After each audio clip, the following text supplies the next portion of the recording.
This is the question of JEE 2026।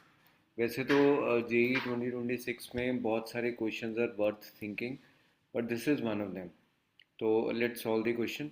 कहते हैं rod of mass m and length l, rod of mass m and length l is attach to two ideal strings.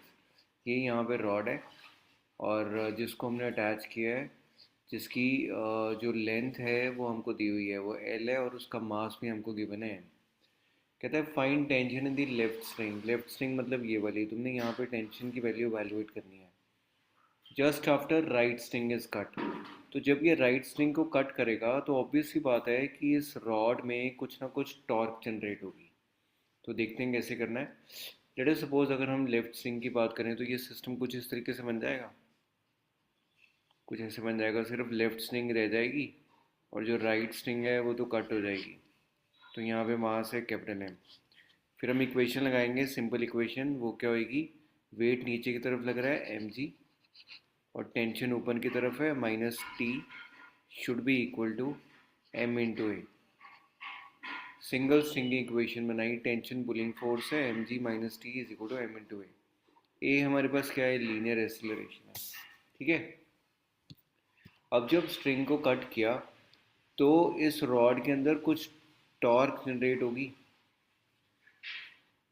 और वो जो torque है tau, that is given as I into alpha. Torque का relationship होता है I into alpha. अच्छा, torque को हम ये भी बोल सकते हैं linear force into perpendicular distance.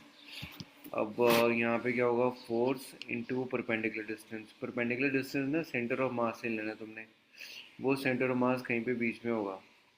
तो यहाँ पे हो जाएगा torque is equal to force into perpendicular distance. Force तो यहाँ पे हमारे पास पुलिंग फोर्स है तो उसको हम बोल देते हैं टेंशन, और परपेंडिकुलर डिस्टेंस है l/2। क्योंकि सेंटर ऑफ मास से ये डिस्टेंस होगा ना, टोटल जो डिस्टेंस है वो l है, तो आधा डिस्टेंस कितना हो जाएगा, l/2 equals to moment of inertia. Moment of inertia निकालने हैं रॉड का, तो वो कितना होगा, m l² अपॉन 3। क्योंकि जो रॉड है it is hinged towards the corner है, तो इसका जो मोमेंट ऑफ इनर्शिया वो ml² अपॉन 3 होता है। और अगर सेंटर से होती है तो मोमेंट ऑफ इनर्शिया ml²/12 होता है, तो इंटू एल्फा आ जाएगा। यहाँ से अल्फ़ा की वैल्यू वैल्यूएट हो जाएगी, अल्फ़ा इक्वल्स टू 3g/12। ये अल्फ़ा एंगुलर एक्सेलरेशन आ गया। अभी हमारा काम ख़त्म नहीं हुआ, हमें तो लीनियर एक्सेलरेशन तक पहुंचना है। तो अब अगर लीनियर एक्सेलरेशन पे जाना है तो क्या करेंगे, अल्फ़ा की वैल्यू आ गई मेरे पास 3g/12। लीनियर एक्सेलरेशन निकालेंगे तो वो फॉर्मूला होता है a centre of mass is equal to r alpha होता है ना, a equals to r alpha. तो अल्फ़ा इंटू आर कितना है, देखो हिंज वाली पोजीशन है ना, हिंज वाली पोजीशन से ये l/2 हो जाएगा डिस्टेंस, क्योंकि जो टोटल लेंथ है वो l है। तो ये कितना हो जाएगा, अल्फ़ा इंटू l/2। तो यहाँ से a सेंटर ऑफ मास की वैल्यू निकल जाएगी। अल्फ़ा की वैल्यू आप पीछे निकाल के आए हो, वो है मेरे पास 3g/12 इंटू l/2। तो जब वैल्यू सब्स्टिट्यूट करेंगे तो ये आ जाएगा 3g/4। अब हमारे पास एक्सेलरेशन निकल गई। अब हम जो पहले वाला रिलेशनशिप था ना, ये वाला जिसमें हमने लिखा था mg minus T is equal to ma, यहाँ पे हम a की वैल्यू पुट करेंगे और t की वैल्यू वैल्यूएट कर लेंगे। अल्टीमेटली टेंशन ही निकालनी है, तो उसके लिए क्या करूँगा मैं, ये हो जाएगा mg minus T is equal to what, m into A की वैल्यू कितनी है, इंटू 3g/4।